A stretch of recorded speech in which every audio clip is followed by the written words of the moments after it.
Welcome to Chillin' 101. We hope this video helps. You begin by confirming physical basics: cable, monitor power, and input.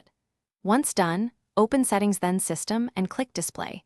Detect monitors if Windows misses them. You choose the resolution drop-down because Windows lists native and supported modes. Pick the monitor's native resolution for sharp text and correct scaling.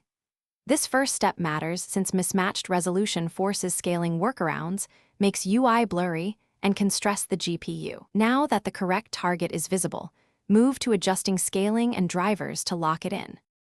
You should set scale to the recommended percentage so UI elements match the chosen resolution. Mismatched scaling causes blurry text. Then go to Advanced Display Settings to confirm refresh rate. Pick 60 Hz, 120 Hz, 144 Hz, or the monitor's rated value to avoid stutter. Next, update the graphics driver.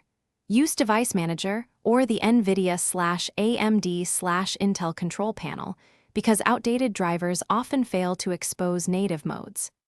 If updates fail, uninstall the driver, reboot, and reinstall the latest vendor driver to restore correct resolutions. You now apply the settings and test across Windows and full-screen video. Confirm sharpness and correct scaling.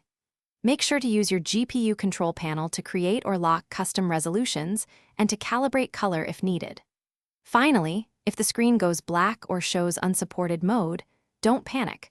Restart into safe mode or Windows low resolution mode, uninstall the GPU driver, and reinstall the correct one. This recovery step fixes unsupported or corrupted modes and restores access, so you can retry the proper resolution. Thanks for watching. Consider subscribing if we helped you.